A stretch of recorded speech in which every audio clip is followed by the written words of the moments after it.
बहुत बहुत स्वागत है मित्रों आप सभी का यूट्यूब के इस ऑनलाइन लर्निंग प्लेटफॉर्म पर। डीएलएड थर्ड सेमेस्टर की क्लासेस कर रहे थे हम लोग, जिसमें पेपर 2 यानी समावेशी शिक्षा की लास्ट क्लास में हम लोगों ने समावेशी बच्चों के लिए जो शिक्षण विधियां अपनाई जाती हैं उनके बारे में देखा था। कौन कौन सी शिक्षण विधियां थी, तो उसमें हमारी 6-7 शिक्षण विधियाँ थी जिनके बारे में हम लोगों ने देख लिया था। आज हमने देखना है समावेशी बच्चों हित निर्देशन एवं परामर्श। तो सबसे पहले हम लोग निर्देशन देखेंगे इस टॉपिक में, फिर उसके बाद निर्देशन देने के बाद फिर हम लोग देखेंगे कि उनको परामर्श कैसे दिया जाता है, किस आधार पे। तो चलिए शुरू करते हैं। सबसे पहले है निर्देशन का अर्थ। निर्देशन से तात्पर्य एक ऐसी प्रक्रिया से है जिसमें व्यक्ति विशेष को इस प्रकार सहायता प्रदान की जाती है कि वह अपनी जन्मजात तथा अर्जित क्षमताओं को समझते हुए उनका उपयोग अपनी समस्याओं को स्वयं हल करने में प्रयोग कर सके। यानी निर्देशन का एक सिंपल सा क्या अर्थ हो गया कि हमें जो भी हमारे हेरिडिटरी चीज़ें मिली हैं, चाहे जन्मजात जो भी मिली हैं या फिर जो हमने समाज में आने के बाद अर्जित किया है अपने इन्वायरमेंट से, उसका प्रयोग हम कैसे अपनी समस्याओं को हल करने में करें। अगर कोई प्रॉब्लमेटिक चीज़ हमारे सामने आ रही है तो हम उसको फेस कैसे करें, उसका सोल्यूशन कैसे निकालें, वही हमारा निर्देशन हो जाता है। अब कुछ मनोवैज्ञानिकों ने इसकी परिभाषा दी है। पहला है आर्थर जे जोन्स के अनुसार। इन्होंने क्या कहा कि व्यक्तियों को बुद्धिमत्ता पूर्वक चुनाव का समायोजन करने में दी जाने वाली सहायता निर्देशन है। यानी हम व्यक्तियों को ऐसे इस प्रकार उनको अपने समाज से समायोजन करने के लिए प्रेरित करें कि वो अपनी समस्याओं का खुद ही सॉल्यूशन निकाल सकें अपनी बुद्धि का प्रयोग करके। अगला हमारा है स्किनर के अनुसार। इन्होंने क्या कहा भाई कि निर्देशन युवक को सहायता देने की वह प्रक्रिया है जिसके द्वारा वह स्वयं के साथ, दूसरों के साथ और परिस्थितियों के साथ समायोजन करना सीखता है। यानी हमारा निर्देशन क्या हो गया कि किसी भी व्यक्ति को सहायता देना, जिसकी मतलब उसको इस प्रकार प्रेरित करना, ऐसी सहायता प्रदान करना, उसको माइंडली मतलब मोरल सपोर्ट देना कि वो अपने साथ, अपने आसपास के एनवायरनमेंट के साथ और जो भी प्रॉब्लमेटिक चीज़ें आ रही हैं उनको उनके साथ कैसे वो समायोजित कर सकता है, वही हमारा निर्देशन हो जाता है। अब निर्देशन के उद्देश्य क्या क्या होते हैं।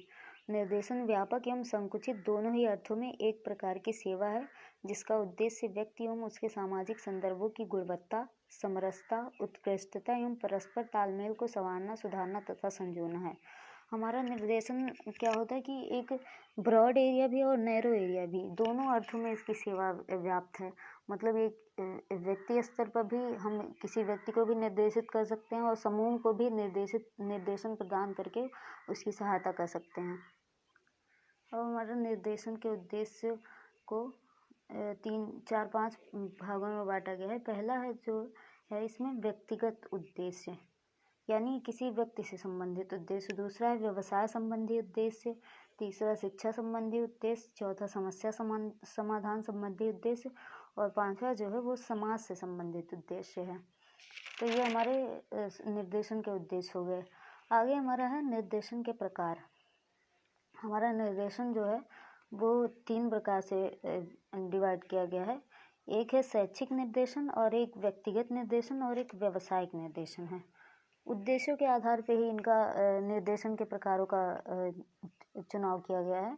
इसमें शैक्षिक निर्देशन में क्या होता है कि शिक्षा के क्षेत्र में दी जाने वाली कोई सहायता, जैसे पाठ्यक्रम चुनने, विद्यालय चुनने, शिक्षा में प्रगति करने आदि में सहायक होती है।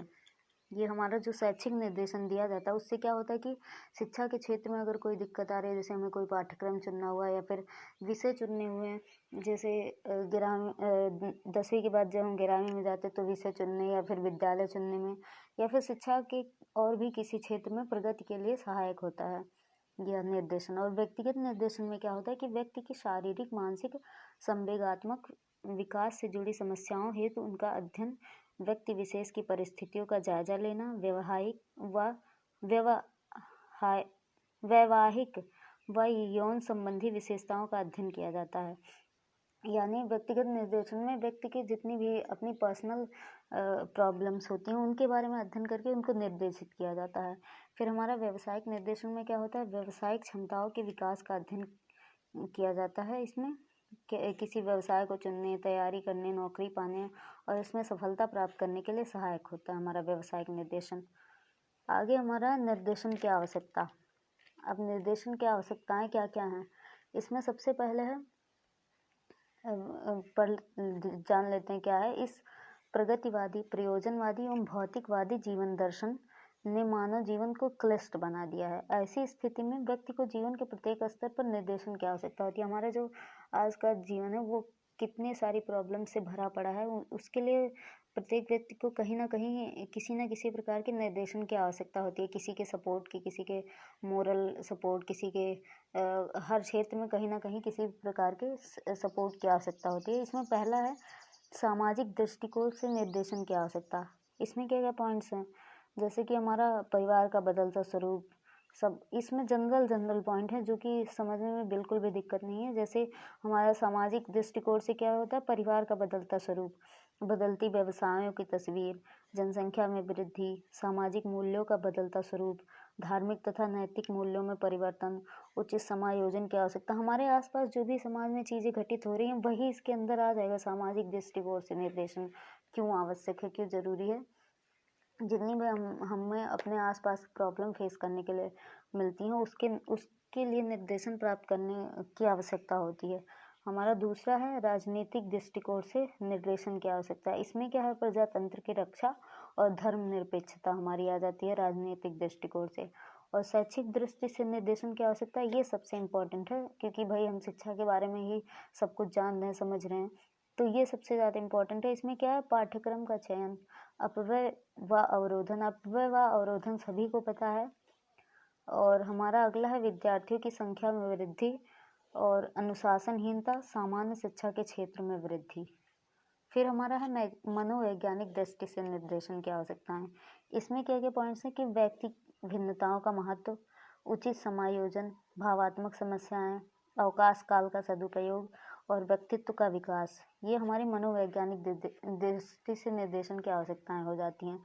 अगला है निर्देशन की विधियां। निर्देशन की दो प्रकार की विधियां होती हैं, एक वैयक्तिक होता है और एक सामूहिक होता है। हम लोगों ने डायग्नोस्टिक टेस्ट और रेमेडियल टीचिंग में भी दो ही प्रकार देखे थे। उसमें भी व्यक्तिक टाइप से होता था और सामूहिक टाइप से। इसमें भी दो ही विधियां हैं, व्यक्तिक निर्देशन और सामूहिक निर्देशन।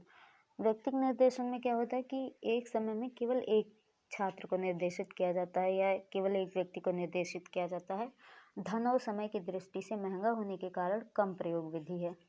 हमारा सामूहिक निर्देशन में क्या होता है कि काफ़ी छात्रों को या फिर काफ़ी व्यक्तियों को एक ही समय में निर्देशन दिया जाता है।